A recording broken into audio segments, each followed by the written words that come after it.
सफला एकादशी व्रत की कथा। जय श्री कृष्णा। राधे राधे। श्रोताओं, आप सभी का दिन शुभ और मंगलमय हो। आज हम सुनेंगे पौष मास के कृष्ण पक्ष की एकादशी तिथि को सफला एकादशी के नाम से जाना जाता है। ओम नमो भगवते वासुदेवाय नमः। सफला एकादशी की आप सभी श्रोताओं को हार्दिक शुभकामनाएं। भगवान विष्णु आप सभी की मनोकामनाएं पूर्ण करें। प्रिय श्रोताओं, आज पौष माह कृष्ण पक्ष की सफला एकादशी का व्रत है। यह पुण्यमयी एकादशी अपने नाम के समान ही भक्तों के कार्यों को सफल एवं पूर्ण करने वाली मानी जाती है। धर्म ग्रंथों में यह कहा गया है कि हजारों वर्षों की तपस्या करने से जिस पुण्य फल की प्राप्ति होती है, वह पुण्य इस सफला एकादशी के व्रत को करने से, रात्रि जागरण कर कथा के श्रवण मात्र से ही प्राप्त हो जाता है। इस एकादशी कथा के श्रवण मात्र से ही व्यक्ति को राजसूर्य यज्ञ के समान लाभ मिलता है। सभी कष्ट संताप दूर हो जाते हैं। भक्त परम गति को प्राप्त करता है। कथा को आधे पर ही छोड़कर निशाचर की भांति आचरण कर भगवान श्री हरि को अप्रसार किए बिना कथा को पूरे श्रद्धा और प्रसन्न चित्त मन से पूरा श्रवण करना चाहिए। इससे मन चाहे फल की प्राप्ति होती है। तो प्रिय श्रोताओं, तो आइए बड़ी श्रद्धा और प्रसन्न चित्त मन से सफला एकादशी व्रत कथा का श्रवण करते हैं। प्रिय श्रोताओं, तो आइए अब हम पहले सफला एकादशी के महात्म्य का श्रवण करते हैं। मोक्षदा एकादशी की व्रत कथा सुनकर अर्जुन प्रसन्न हुए और बोले, हे कमलनयन, मोक्षदा एकादशी की व्रत कथा सुनकर मैं धन्य हो गया। हे मधुसूदन, अब कृपा करके मुझे पौष मास के कृष्ण पक्ष की एकादशी का महात्म्य बताने की कृपा करें। उस एकादशी का क्या नाम है, उस दिन किस देवता का पूजन होता है तथा उसके व्रत का क्या विधान है, कृपा करके मुझ पर कृपा करते हुए यह सब विस्तार पूर्वक बताए। अर्जुन की जिज्ञासा सुनकर श्री कृष्ण ने कहा, हे कुंती पुत्र, तुम्हारे प्रेम के कारण मैं तुम्हारे प्रश्नों का विस्तार पूर्वक उत्तर देता हूं। अब इस एकादशी व्रत की महिमा सुनो हे पार्थ। इस एकादशी के द्वारा भगवान विष्णु शीघ्र प्रसन्न होते हैं। तुम जा सकते हो। पौष मास के कृष्ण पक्ष की एकादशी को सफला कहते हैं। इस एकादशी के देवता नारायण हैं। इस दिन श्रीमन नारायण जी की विधि पूर्वक श्रद्धा पूर्वक पूजा करनी चाहिए।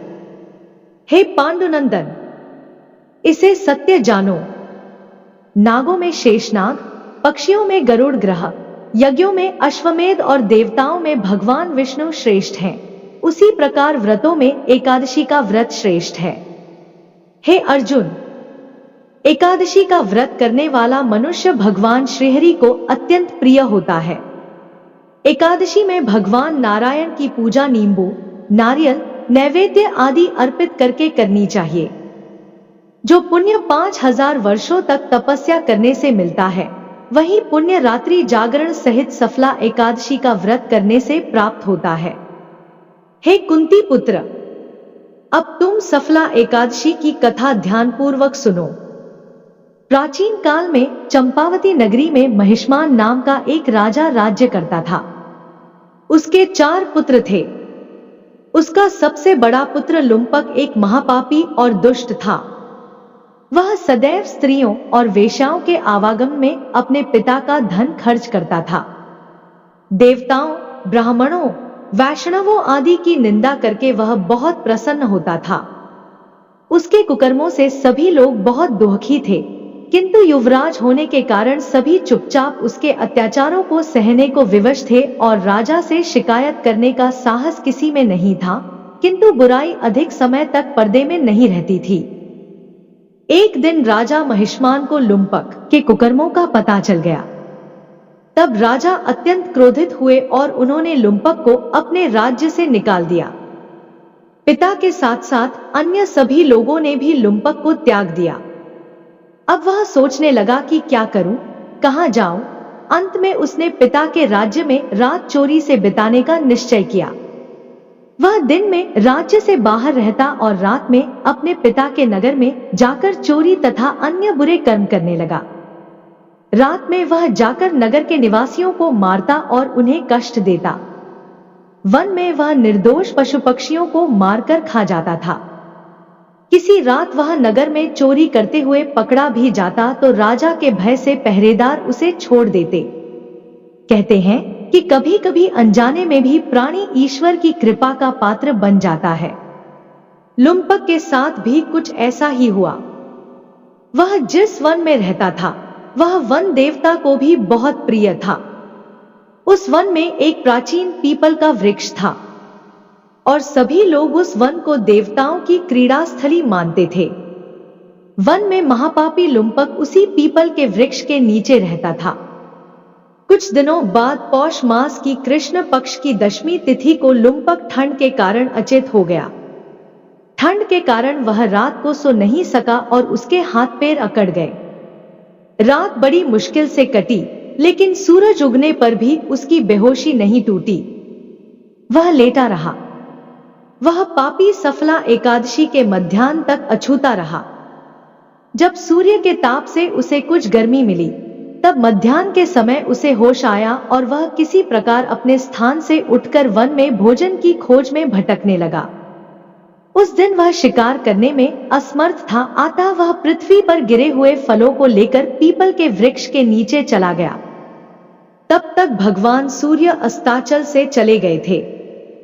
भूख लगने पर भी वह उन फलों को नहीं खा सका, क्योंकि वह जीव जंतुओं को मारकर उनका मांस खाता था।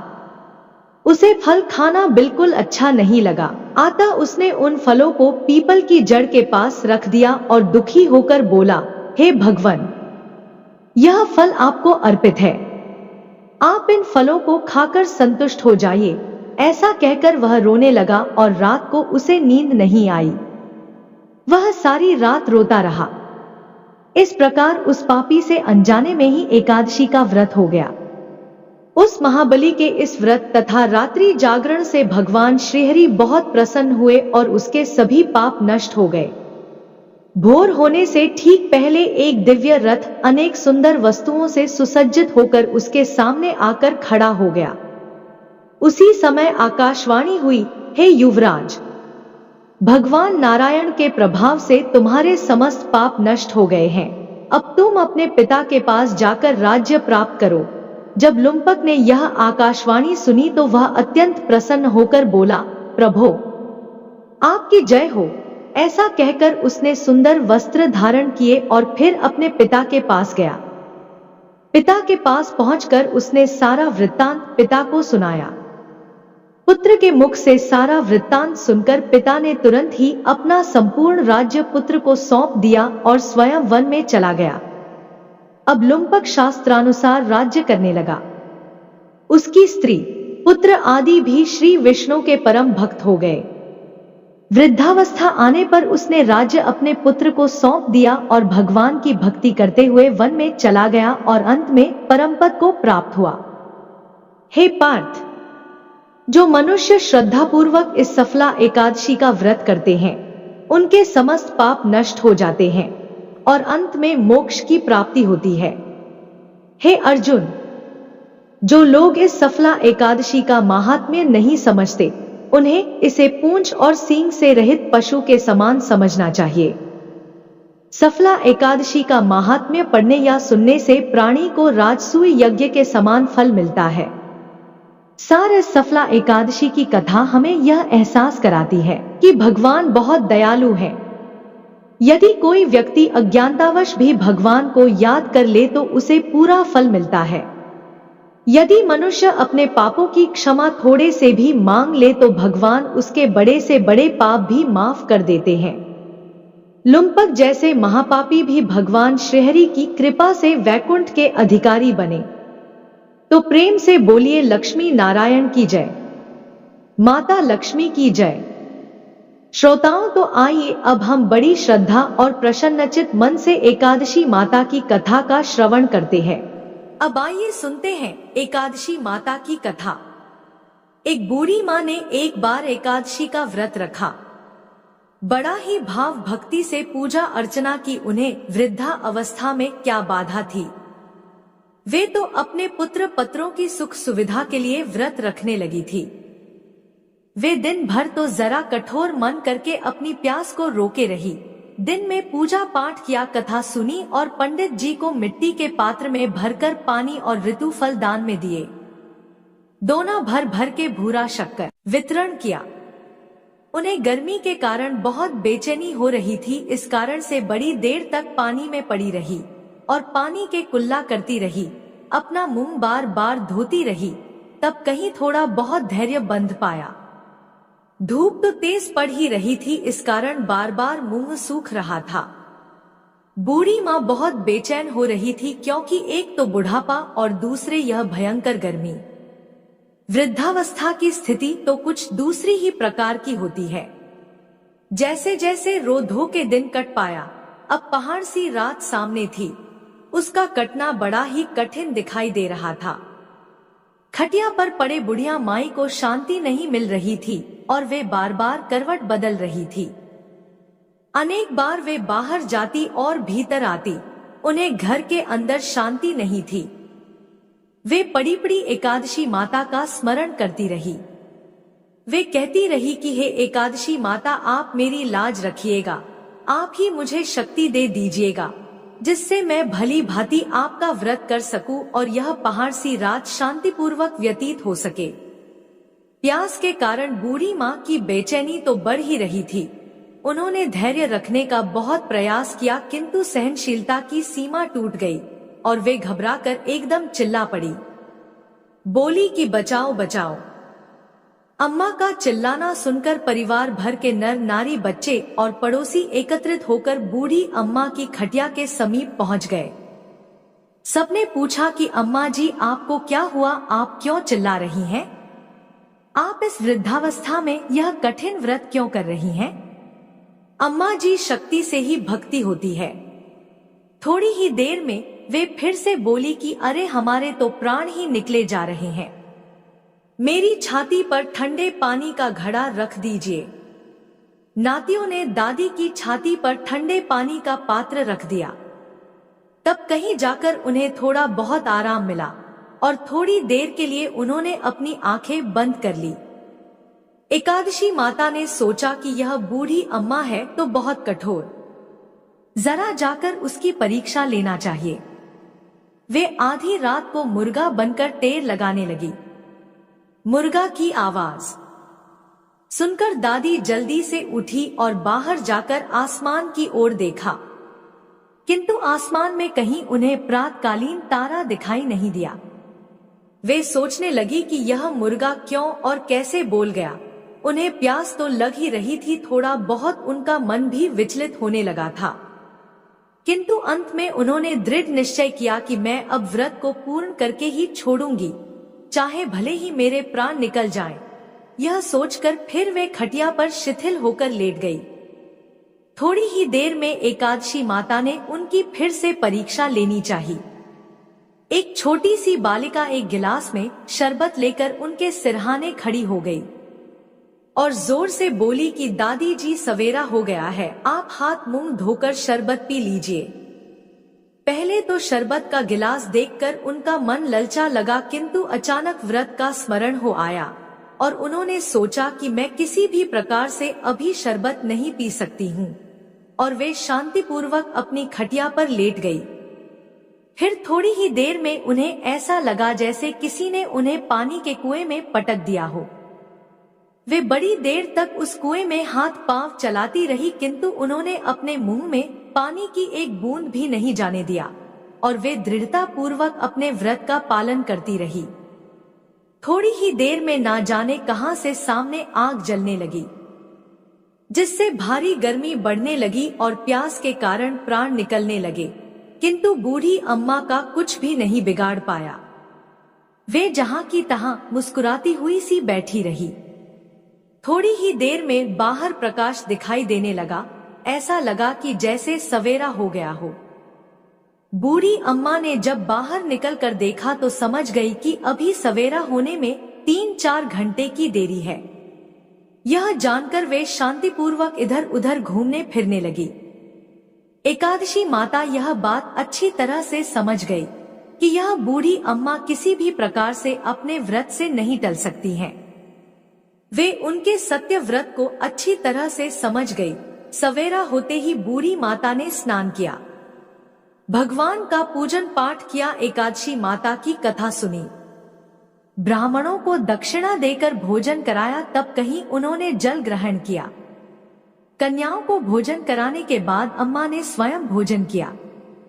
उस श्रेष्ठ व्रत के प्रताप से बूढ़ी अम्मा की आयु में वृद्धि हो गई। उनका घर परिवार हरा भरा हो गया। घर में अब उनके कोई अभाव नहीं रहा। वे हर तरह के सुख साधनों से संपन्न हो गई। नाती नातिन से उनका घर भर गया और वे उसी दिन से 12 महीने की एकादशी का व्रत करने लगी। एकादशी माता के व्रत के प्रताप से इस संसार में हर प्रकार के सुख भोग कर अंत में वैकुंठ धाम को चली गई। जैसे एकादशी माता ने बूढ़ी माता और उनके परिवार को हरा भरा किया, ऐसे ही एकादशी माता हम सभी की मनोकामनाएं को पूर्ण करें। बोलिए श्री लक्ष्मी नारायण भगवान की जय। अब सुनिए भगवान श्री कृष्ण और सत्यधामा की कथा। इस पौराणिक कथा के अनुसार जब देवर्षि नारद श्री कृष्ण से मंत्रणा करके चले गए, तब हर्ष से गदगद होकर सत्यभामा ने अपने पति श्री कृष्ण से कहा, हे स्वामी, मैं धन्य हूँ, मेरा सफल जीवन धन्य है। मैं अपने को कृतकृत्य समझती हूँ। मेरे जन्मदाता वे माता पिता भी धन्य हैं, क्योंकि उन्होंने निःसंदेह त्रैलोक्य सुंदरी मुझ सत्यभामा को जन्म दिया है। इस सुंदरता का ही प्रभाव है कि आपकी 16,000 स्त्रियों के रहते हुए भी मैं आपको विशेष प्रिय हूँ। केवल इसी के लिए मैंने कल्पवृक्ष के साथ आदिपुरुष आपको विधिपूर्वक संकल्प कर नारद के लिए उस समय समर्पित कर दिया था, जब संसार के लोग कल्पवृक्ष का नाम तक नहीं जानते थे। वही कल्पवृक्ष उस समय से मेरे आंगन में लगा हुआ है। हे मधुसूदन, तीनों लोकों के स्वामी भगवान लक्ष्मीपति की मैं अतिशय प्रियतमा हूँ, इसलिए मैं आपसे कुछ पूछने की इच्छा करती हूँ। यदि आप चाहते हैं तो मेरे प्रश्न का उत्तर विस्तार पूर्वक मुझसे कहिए, जिसे सुनकर मैं अपना कल्याण करूं। मुझे वह उपाय बताइए जिससे कल्प पर्यंत भी मेरा एवं आपका वियोग कदापि न हो। श्री सूत जी ने कहा कि इस प्रकार अपनी प्रियतमा सत्यभामा की बातें सुनकर श्री कृष्ण जी मंद मंद मुस्काने लगे। सत्यभामा का हाथ अपने हाथ में लेकर हास परिहास के साथ कल्पवृक्ष के नीचे पहुंचे और उस स्थान से सब सेवकों को हटा दिया। सत्यभामा की ओर देखकर हंसे, साथ ही पूछा कि क्या वह उपाय सुनोगी। सत्यभामा भगवान के इस अनुराग को देखकर संतुष्ट और पुलकित हो गई और कृष्णचंद्र जी भी सत्यभामा को देखकर गदगद हो गए। श्री भगवान ने कहा कि हे देवी, वास्तव में इन 16,000 स्त्रियों के रहते हुए भी तुम मुझे प्राण के तुल्य प्यारी हो। तुम्हारे लिए, तुम्हारी कल्प वृक्ष वाली जिद रखने के लिए देवताओं के साथ इंद्र से भी लड़ गया था। हे प्यारी, जो तुम पूछना चाहती हो तो वह बड़ी ही अद्भुत बात है। तुम्हें मैं जो किसी को न देने वाली बहुमूल्य वस्तु को भी दे देता हूँ, न करने वाला काम भी करता हूँ, छिपाने वाली बात भी कह देता हूँ, तो फिर मुझसे पूछने की आवश्यकता ही क्यों थी। तुम्हारे मन में जो प्रश्न हो पूछो, मैं कहूंगा। सत्यभामा ने कहा, हे नाथ, मैंने पूर्व जन्म में कौन सा दान, व्रत अथवा तपस्या की थी जिसके प्रभाव से मैं संसार में पैदा होकर भी संसार की बाधाओं से मुक्त हूँ और आपकी अर्धांगिनी हूँ। सर्वदा गरुड़ पर सवारी करती हूँ। आपके साथ इंद्रादिक देवताओं के यहाँ आपके जाने पर आपके साथ मैं भी जाती हूँ। यही मैं पूछती हूँ कि मैंने उस जन्म में कौन सा शुभ कर्म किया है। पूर्व जन्म में मैं कौन थी, मेरा कैसा स्वभाव था और मैं किसकी पुत्री थी। श्री कृष्णचंद्र जी ने कहा, हे प्रिय, तुम सावधान होकर सुनो, मैं तुम्हारे पूर्व जन्म की कथा कहता हूँ। उस जन्म में तुमने जिस पवित्र व्रत को किया था सो बतलाता हूँ। जबकि सतयुग का अंत हो रहा था, उस समय मायापुरी में एक अत्रि गोत्र वाला देव शर्मा नामक ब्राह्मण निवास करता था। वह समस्त वेदों तथा वेदांगों में पारंगत, अतिथि पूजक, अग्निहोत्री तथा सूर्य नारायण का व्रत करता था। सर्वदा सूर्यदेव की उपासना करने के कारण वह दूसरे सूर्य की भांति देदीप्यमान था। उसको वृद्धावस्था में गुणवती नाम की एक कन्या उत्पन्न हुई। देव शर्मा को उस पुत्री के अतिरिक्त कोई संतान नहीं थी। उसने अपनी पुत्री का विवाह अपने एक शिष्य चंद्र के साथ कर दिया। नपुत्र विहीन देव शर्मा अपने शिष्य चंद्र को अपने पुत्र के समान मानते थे और जितेंद्रिय चंद्र भी देव शर्मा को अपने पिता के सदृश समझता था। एक दिन चंद्र और देव शर्मा दोनों कुश और समिधा लाने के लिए वन में गए और इधर उधर घूमते घूमते हिमालय के समीप एक उपवन में पहुंच गए। तब उन्होंने एक विकराल राक्षस को अपनी ओर आते हुए देखा। उसे देखकर ये दोनों भय से व्याकुल हो गए। शरीर के अंग शिथिल हो गए और वे भागने में असमर्थ हो गए। यमस्वरूप उस राक्षस ने उन दोनों को मार डाला। हमारे गणों ने उस क्षेत्र के प्रभाव और उन दोनों के धार्मिक स्वभाव के कारण उन दोनों को बैकुंठ धाम में पहुंचाया। जीवन भर उन दोनों ने जो सूर्यदेव का आराधन किया था, उसी से मैं उन पर बहुत प्रसन्न था। हे प्रिय, शैव, सूर्योपासक, गणेश के पूजक, वैष्णव और शक्ति के पूजक, जैसे वर्षा का पानी समुद्र में गिरता है, उसी भांति ये सब अंत में मेरे ही समीप आते हैं। अकेला मैं ही नाम और क्रिया के भेद से 5 रूपों में विभक्त हूं। जैसे किसी का नाम देवदत्त है, वही देवदत्त किसी का बाप है, किसी का पुत्र है, किसी का भाई है और किसी का भतीजा है, लेकिन वास्तव में यह देवदत्त एक ही है। अस्तु, सूर्य के समान तेजस्वी वे दोनों मेरे बैकुंठ में आकर रहने लगे। विमान पर यात्रा करते थे, उनका मेरे समान रूप था। वे मेरे ही समीप रहते थे और उनके शरीर में दिव्य चंदन लगा रहता था।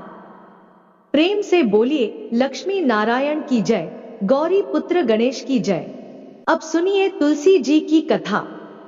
एक बार सागर पुत्र जलंधर अपनी पत्नी वृंदा सहित असुरों से सम्मानित हुआ सभा में बैठा था। तभी गुरु शुक्राचार्य का वहां आगमन हुआ।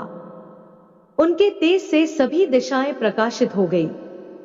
गुरु शुक्राचार्य को आता देखकर सागर पुत्र जलंधर ने असुरों सहित उठकर बड़े आदर से उन्हें प्रणाम किया। गुरु शुक्राचार्य ने उन सबको आशीर्वाद दिया। फिर जलंधर ने उन्हें एक दिव्य आसन पर बैठाकर स्वयं भी आसन ग्रहण किया। फिर सागर पुत्र जलंधर ने उनसे विनम्रता पूर्वक पूछा, हे गुरुजी, आप हमें यह बताने की कृपा करें कि राहु का सिर किसने काटा था। इस पर दैत्य गुरु शुक्राचार्य ने विरोचन पुत्र हिरण्यकश्यपु और उसके धर्मात्मा पौत्र का परिचय देकर देवताओं और असुरों द्वारा समुद्र मंथन की कथा संक्षेप में सुनाते हुए बताया कि जब समुद्र से अमृत निकला तो उस समय देवरूप बनाकर राहु भी पीने बैठ गया। इस पर इंद्र के पक्षपाती भगवान विष्णु ने राहु का सिर काट डाला। अपने गुरु के मुख से इस प्रकार के वचन सुनकर जलंधर के क्रोध की सीमा न रही। उसके नेत्र लाल हो गए। फिर उसने अपने धस्मर नामक दूत को बुलाया और उसे शुक्राचार्य द्वारा सुनाया गया वृत्तांत सुनाया। तत्पश्चात उसने धस्मर को आज्ञा दी कि तुम शीघ्र ही इंद्रपुरी में जाकर इंद्र को मेरी शरण में लाओ। धस्मर जलंधर का बहुत आज्ञाकारी एवं निपुण दूत था। वह जल्द ही इंद्र की सुधर्मा नामक सभा में जा पहुंचा और जलंधर के शब्दों में इंद्र से बोला, हे देवताधाम, तुमने समुद्र का मंथन क्यों किया और मेरे पिता के समस्त रत्नों को क्यों ले लिया? साकर के तुमने अच्छा नहीं किया। यदि तू अपना भला चाहता है तो उन सब रत्नों एवं देवताओं सहित मेरी शरण में आजा, अन्यथा मैं तेरे राज्य का ध्वंस कर दूंगा। इसमें कुछ भी मिथ्या नहीं है। इंद्र बहुत विस्मित हुआ और कहने लगा, पहले मेरे भय से सागर ने सब पर्वतों को अपनी कुक्षी में क्यों स्थान दिया और उसने मेरे शत्रु दैत्यों की क्यों रक्षा की? इसी कारण मैंने उनके सब रत्न हरण किए हैं। मेरा द्रोही सुखी नहीं रह सकता, इसमें संदेह नहीं। इंद्र की सी बात सुनकर वह दूत शीघ्र ही जलंधर के पास आया और सब बातें कह सुनाई। उसे सुनते ही वह दैत्य मारे क्रोध के अपने ओष्ठ फड़फड़ाने लगा और देवताओं पर विजय प्राप्त करने के लिए उसने उद्योग आरंभ किया। फिर तो सब दिशाओं पाताल से करोड़ों करोड़ों दैत्य उसके पास आने लगे। शुंभनिशुंभ आदि करोड़ों सेनापतियों के साथ जलंधर इंद्र से युद्ध करने लगा। शीघ्र ही इंद्र के नंदन वन में उसने अपनी सेना उतार दी। वीरों की शंख ध्वनि और गर्जना से इंद्रपुरी गूंज उठी। अमरावती छोड़ देवता उससे युद्ध करने चले। भयानक मारकाट हुई। असुरों के गुरु आचार्य शुक्र अपनी मृत संजीवनी विद्या से और देवगुरु बृहस्पति द्रोणागिरी से औषधि लाकर जिलाते रहे। इस पर जलंधर ने क्रुद्ध होकर कहा कि मेरे हाथ से मरे हुए देवता जी कैसे जाते हैं? जिलाने वाली विद्या तो आपके पास है। इस पर शुक्राचार्य ने देवगुरु द्वारा द्रोणाचार्य से औषधि लाकर देवताओं को जिलाने की बात कह दी। यह सुनकर जलंधर और भी कुपित हो गया। फिर शुक्राचार्य जी ने कहा, यदि शक्ति हो तो द्रोणागिरी को उखाड़कर समुद्र में फेंक दो, तब मेरे कथन की सत्यता प्रमाणित हो जाएगी। इस पर जलंधर कुपित होकर जल्द ही द्रोणागिरी पर्वत के पास पहुंचा और अपनी भुजाओं से पकड़कर द्रोणागिरी पर्वत को उखाड़कर समुद्र में फेंक दिया। यह तो भगवान शंकर का तेज था, इसमें जलंधर की कोई विचित्रता नहीं थी। तत्पश्चात यह सागर पुत्र युद्ध भूमि में आकर बड़े तीव्र गति से देवताओं का संहार करने लगा। जब द्रोणाचार्य जी औषधि लेने गए तो द्रोणाचल को उखड़ा हुआ शून्य पाया। वह भयभीत हो देवताओं के पास आए और कहा कि युद्ध बंद कर दो, जलंधर को अब नहीं जीत सकोगे। पहले इंद्र ने शिवजी का अपमान किया था। यह सुन सेवता युद्ध में जय की आशा त्याग कर इधर उधर भाग गए। सिंधुसुत निर्भय हो अमरावती में घुस गया। इंद्र आदि सब देवताओं ने गुफाओं में शरण ली। प्रेम से बोलिए लक्ष्मी नारायण की जय। श्रोताओं तो आइए अब जानते हैं कार्तिक माह में सूर्योदय से पूर्व स्नान के फायदे। कार्तिक मास को शास्त्रों में पुण्य मास कहा गया है। पुराणों के अनुसार जो फल सामान्य दिनों में 1000 बार गंगा स्नान का होता है तथा प्रयाग में कुंभ के दौरान गंगा स्नान का फल होता, वही फल कार्तिक माह में सूर्योदय से पूर्व किसी भी नदी में स्नान करने मात्र से प्राप्त हो जाता है। शास्त्रों के अनुसार कार्तिक मास स्नान की शुरुआत शरद पूर्णिमा से होती है और इसका समापन कार्तिक पूर्णिमा को होता है। पद्म पुराण के अनुसार जो व्यक्ति पूरे कार्तिक माह में सूर्योदय से पूर्व उठकर नदी अथवा तालाब में स्नान करता है और भगवान विष्णु की पूजा करता है, भगवान विष्णु की उन पर असीम कृपा होती है।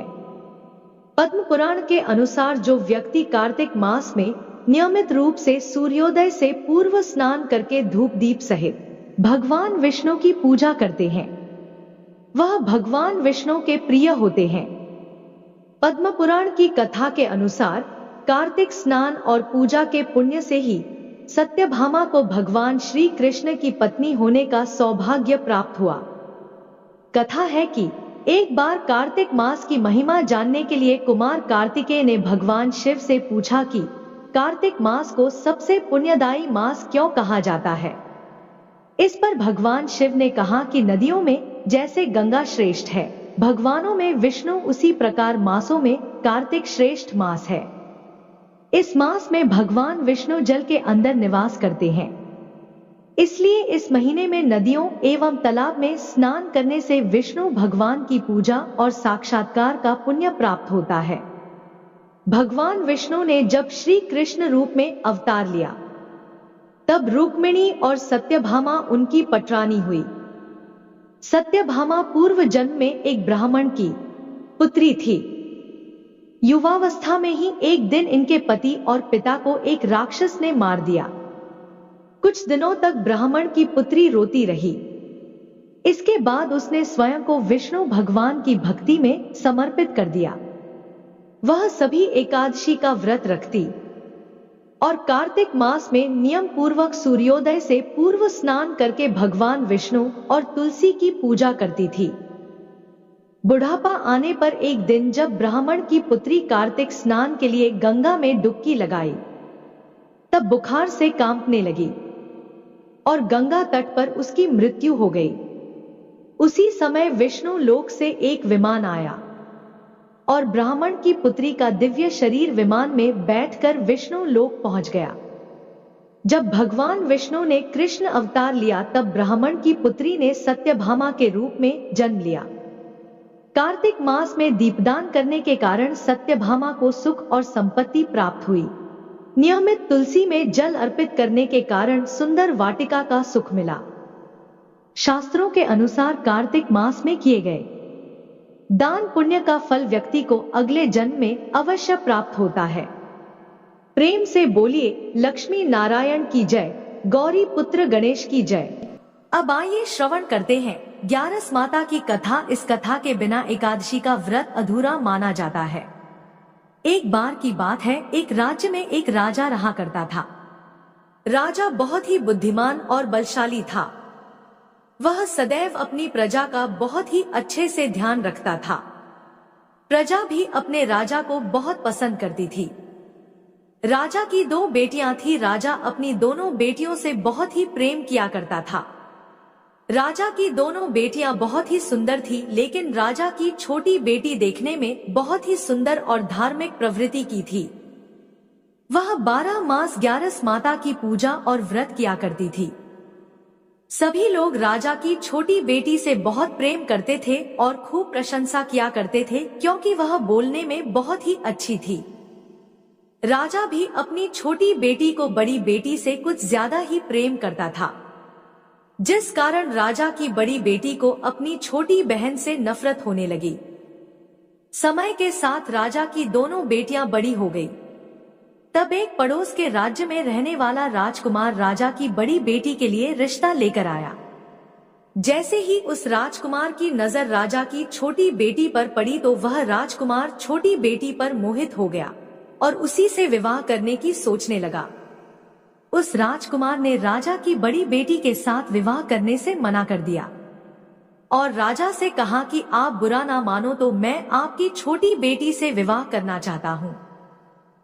जब यह बात राजा की बड़ी बेटी को पता चली तो वह अपनी छोटी बहन से और भी ज्यादा नफरत करने लगी। राजा की बड़ी बेटी ने अपनी छोटी बहन को अपना सबसे बड़ा दुश्मन मान लेती है और अपनी छोटी बहन से बदला लेने का निर्णय लेती है, जिसके चलते उसने सोचा कि छोटी बहन को जान से मार देती हूँ। एक दिन राजा की बड़ी बेटी ने लड्डू में जहर मिलाकर अपनी छोटी बहन को दे दिया। छोटी बहन ने वो लड्डू खा लिया, लेकिन लड्डू खाने के बाद भी छोटी बहन को कुछ भी नहीं हुआ। बड़ी बहन यह देखकर बहुत ही आश्चर्यचकित हुई, लेकिन बड़ी बहन ने हार नहीं मानी। एक दिन जब छोटी बहन अपने कमरे में सो रही थी तब उसने मटके में सांप रखकर उसके कमरे में छोड़ दिया, लेकिन सांप भी छोटी बहन को कुछ नहीं कर पाया। जिसके बाद बड़ी बहन ने अपनी छोटी बहन से कहा कि चलो बहन, आज हम कुएं से पानी भर कर लाते हैं। छोटी बहन अपनी बड़ी बहन के कहे अनुसार उसके साथ पानी लेने के लिए चली गई। जैसे ही वह कुएं से पानी निकालने लगी तो बड़ी बहन ने उसे कुएं में धक्का दे दिया, लेकिन ग्यारस माता के आशीर्वाद से वह सकुशल बाहर निकल आई। यह देखकर उसे बहुत ही आश्चर्य हुआ कि ना जाने मैंने कौन कौन से प्रयास किए हैं, फिर भी इसका कुछ भी नहीं बिगड़ा। बड़ी बहन एक दिन अपनी छोटी बहन के पास जाकर कहने लगी कि बहन, क्या तुमको पता है भगवान सबकी मृत्यु एक निश्चित समय पर लिखते हैं। तुम्हारी और मेरी मृत्यु कैसे होगी क्या तुम जानती हो? तब छोटी बहन ने कहा, हाँ बहन, मेरी मृत्यु कैसे होगी यह तो मैं जानती हूँ। छोटी बहन से यह सुनकर बड़ी बहन को बहुत ही संतुष्टि हुई और सोचने लगी कि इस बार मैं इसे जरूर मार दूंगी। उसने अपनी छोटी बहन से कहा कि अपनी मृत्यु का राज मुझे तो बताओ, मैं तुम्हारी बड़ी बहन हूँ। छोटी बहन ने अपनी बड़ी बहन से कहा कि मेरी मृत्यु एक तोते में है, अर्थात तोते के गले में एक हार है, उसी से मेरी मृत्यु होगी। जब कोई उस तोते को मारकर वह हार अपने गले में पहन लेगा तो मैं मूर्छित हो जाऊंगी। और जैसे ही उस हार को अपने गले से उतार देगा तो मैं वापस जीवित हो जाऊंगी। अपनी छोटी बहन की मृत्यु का राज जानकर बड़ी बहन बहुत ही खुश हुई और उसने अपनी छोटी बहन को मारने के लिए उस पालतू तोते को ढूंढना शुरू कर दिया। लेकिन छोटी बहन को इस बात का पता था कि वह मेरी जान लेना चाहती है।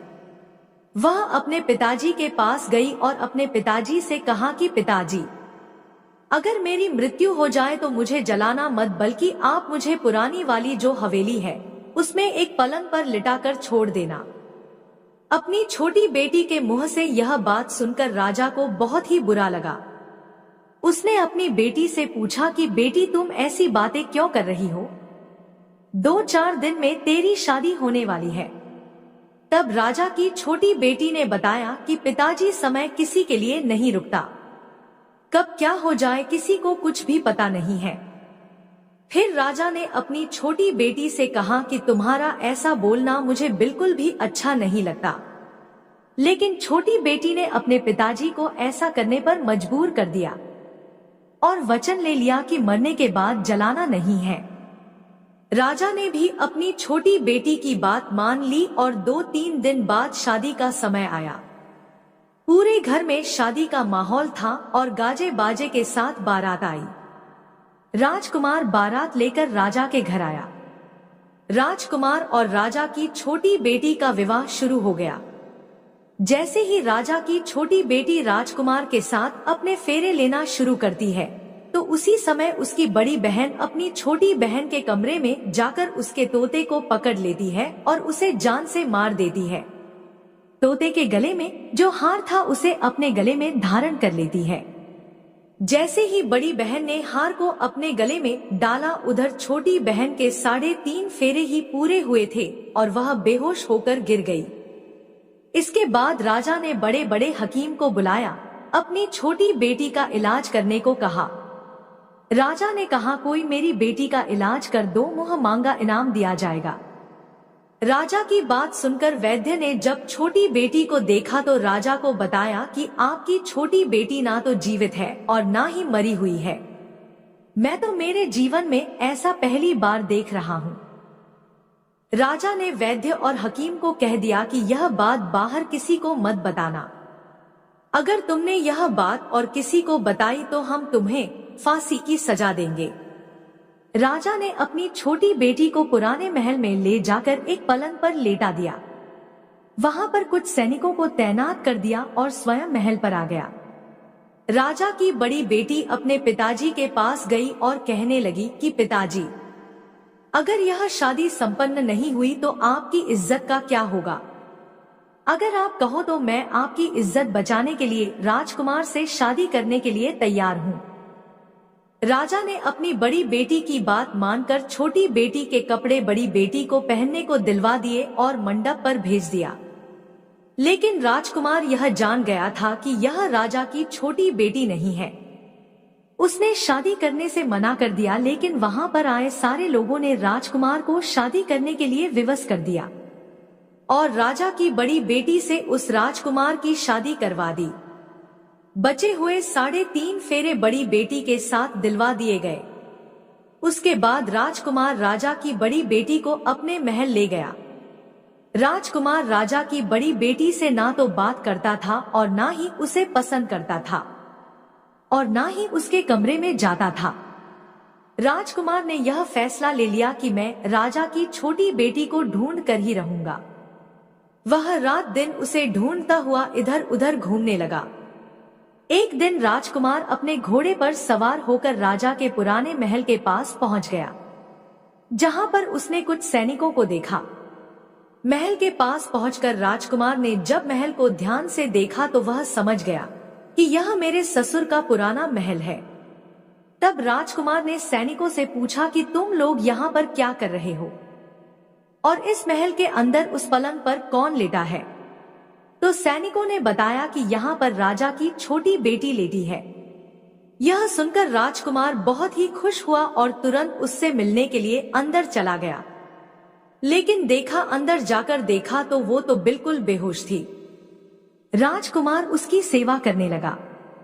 जैसे ही रात हुई राजा की छोटी बेटी उठकर बैठ गई।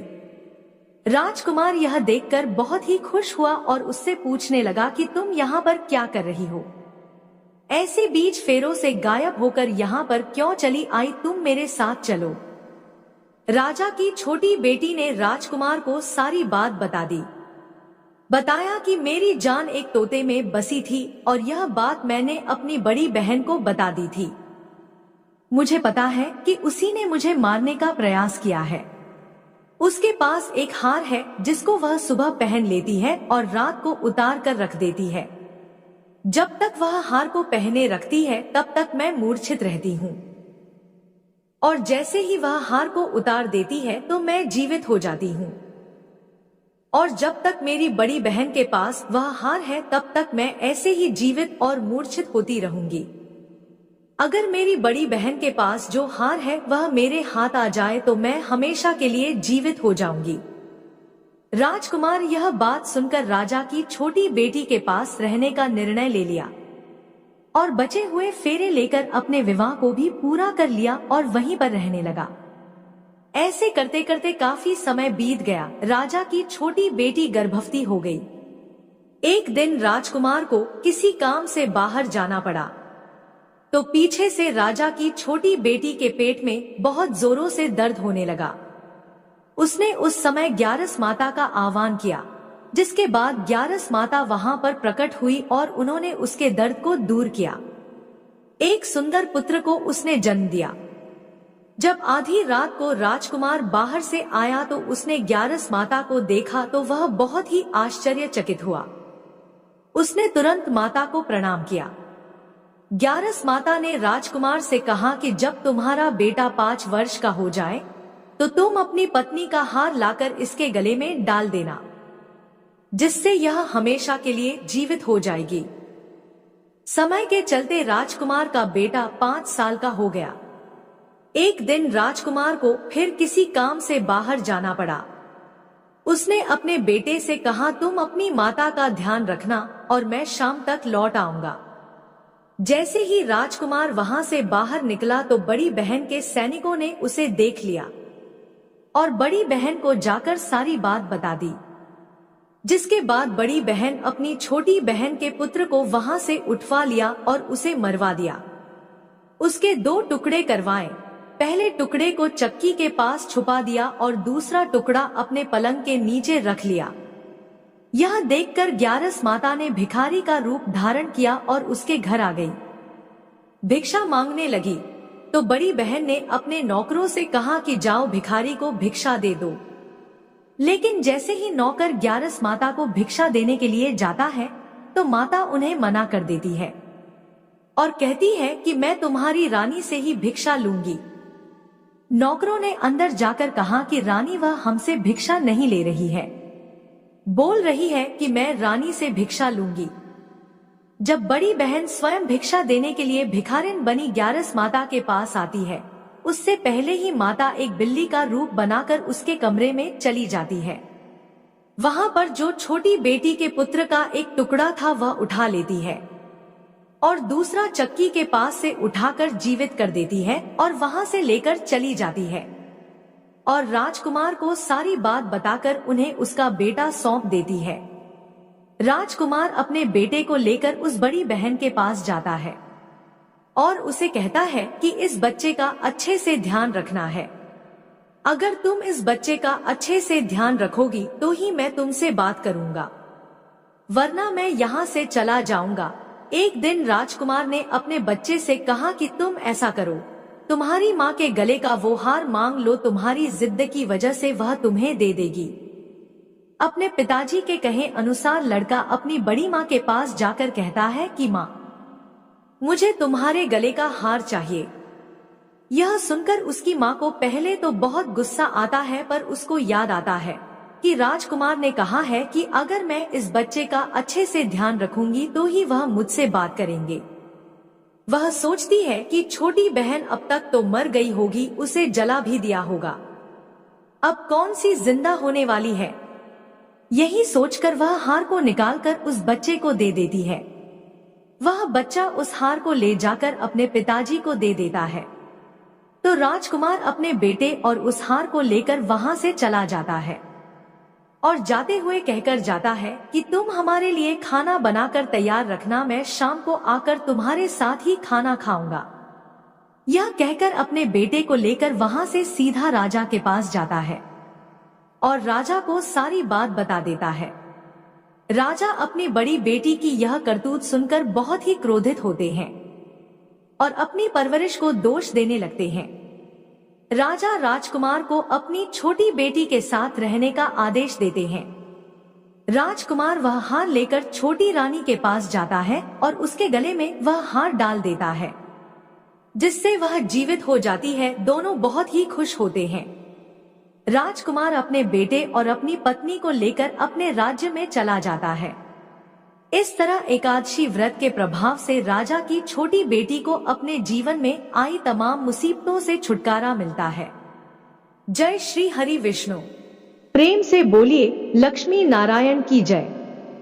आशा करती हूँ कि आपको कहानी पसंद आई होगी।